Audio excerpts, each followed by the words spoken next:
What's in a story? Whenever we hear about stories of tales of fiction and nonfiction packed into something that we can hold, it means something. Sometimes they're forgettable.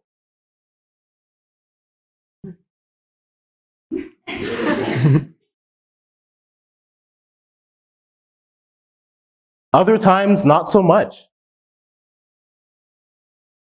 But then sometimes they're in this awkward spot that nobody wants to talk about.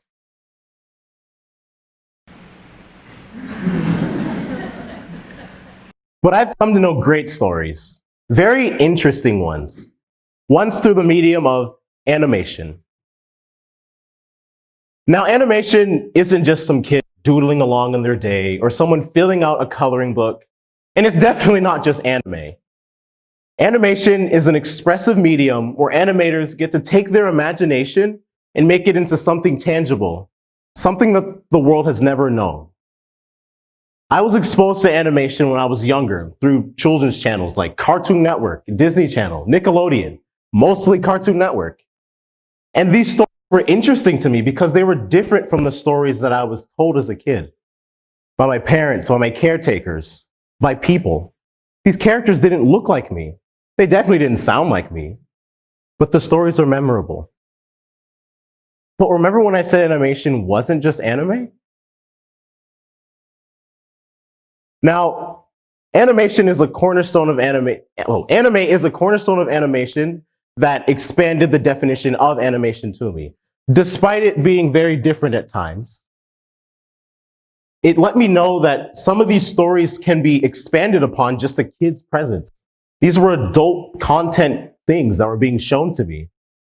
I was exposed to anime on a late night block on Toonami, which is something on Cartoon Network that was from like 11:30 p.m. all the way to 3:30 a.m. And these stories are mind-boggling. I was originally listening to a Mexican girl teaching you how to speak Spanish, but now I'm seeing these galaxy-sized fights for the fate of the universe. I couldn't handle it. It was great because when the animation changed, the story also changed. Now, inside of every anime, there's a specific type of Sakuga animation, where animators would put their personality and their own workings into the scene that would fit the best. Now, these models that they'd be animating wouldn't be the same as the models that were shown throughout the show. Sometimes characters' lines would be bolder, sometimes thinner. Characters would be able to stretch farther than usual. Some wouldn't even look like what they were supposed to naturally look like. And that expanded my definition even further. It was amazing to see that because I knew it was telling a different story because they were using a different medium. Given that, I decided to make my own animation to properly give out the message to you all and convey how I feel about this. So I hope you enjoy.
Now, there's a lot to unpack there.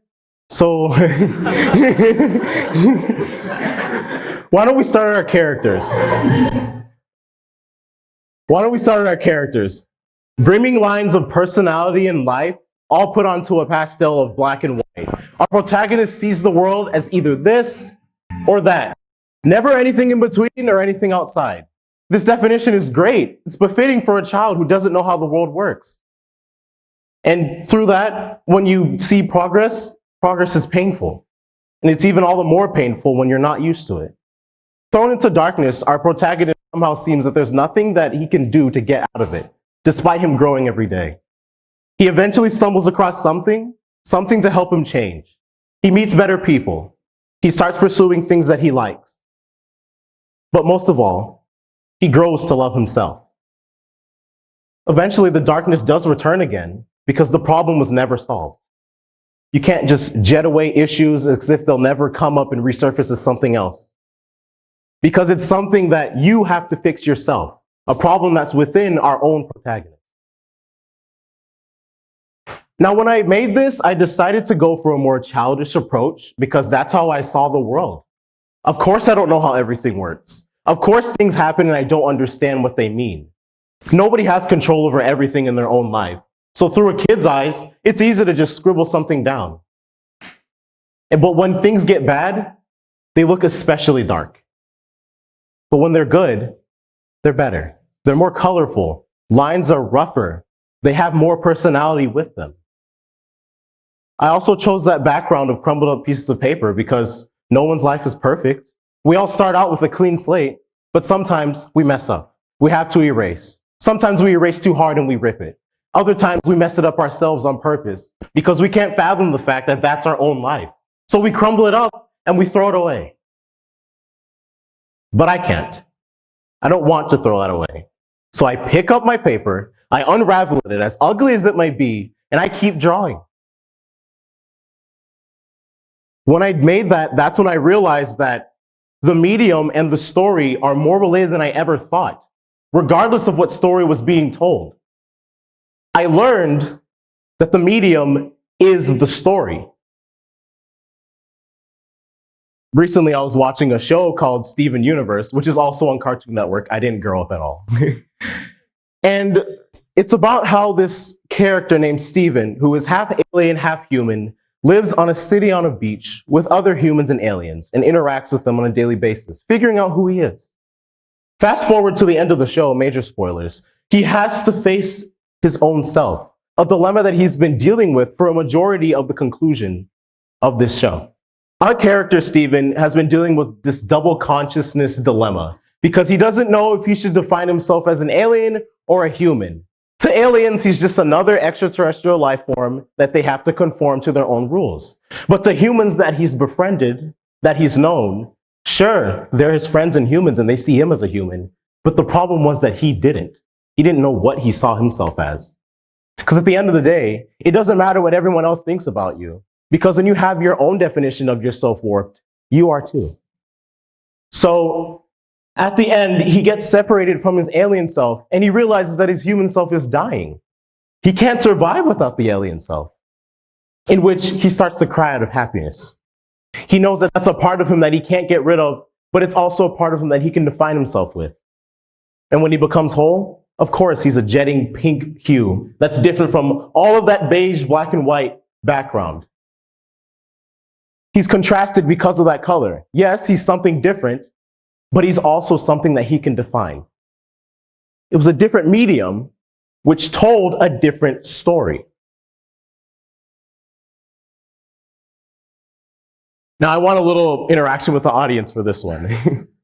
I just want all of you to shout it out. What's the prominent color in this shot? Green. Great, it's green. Some people would associate green with springtime, new beginnings, but this one's different. This one's a bit sinister. This one gives us feelings of greed and jealousy. It's even in his eyes, look. His stance, he's out to prowl and get somebody. He's going to get something out of this story that isn't good. This conniving person is up to something. He's a villain.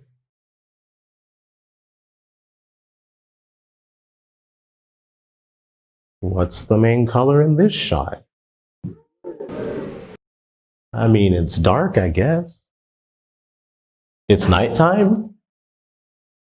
He's talking to somebody. Maybe if we look at his face, we'll understand. Because in the other shot, he's more expressive. You can see a smirk on his face. He has something down. You can relate to that character because it kind of looks like you. It's not just exactly what a lion is. So let's look back at it.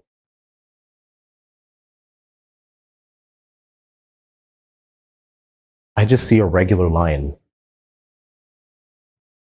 Late animation director Chuck Jones at Warner Brothers once said that good animation is one where you could freeze the shot and you could somewhat understand what's going on. And that makes sense because it's visual storytelling. We can't have an animation where it's all dialogue. It's not even animation. In this one shot, we understand what this person's intentions are. Sure, we don't know the specifics of it and we don't know when it's taking place, but we know the feeling that we're getting. We don't need sound or dialogue or any other preconceived notion to understand what's going on. Now, pretend none of you have seen The Lion King. If I told you that this is the same character in the same scene doing the exact same thing, would any of you believe me? Raise your hands if any of you would be confused if I religiously described this as two very same scenes that you could obviously get without me explaining. Needless to say, that's a problem. And the problem isn't live action remakes. I love them and they can tell some compelling stories, ones that are different from the animation and they don't even have to originate from an animation. A good example of that is with the Grinch. The old Grinch, yes, we know that's the titular Grinch, the naughty of them all, green and sinister and doing things. That same Grinch can be seen in this 2000 remake with Jim Carrey. You know he's sinister, and he tells a compelling story because he shows a different side of the Grinch that no one ever thought was, a more goofy side, but he's still a sinister bad guy. We get that. But in the other shot, I'm scared of this one because he's doing something to my story that's making me uncomfortable. But I'm scared of that one because I'm just standing in front of a regular lion. Anybody would be scared of that, but I feel that's not what the producers and creators wanted to get. They didn't want you to feel like that for this lion. So what now? We just let our mediums go like this. We let them tell lackluster stories with these mediums that can be expanded upon? No. I said no. We have to be aware of our favorite mediums and how a story is being told. Because when you use that medium, your story is also being used to express something. It's different. Sometimes it feels alive. Sometimes it feels dead. It gives you feeling. Say if your favorite medium was lackluster to use, like the 2019 Lion King. You wouldn't feel good. Your favorite book, your favorite manga, your favorite anime, your favorite script, your favorite video game, your favorite songs, your music taste. If these mediums were used in a lackluster form, they'd tell a lackluster story. One that would leave you unsatisfied when you're done. And we can't let that happen. Let us be aware, because one day we'll have a precedence to follow to tell our own stories someday. Thank you.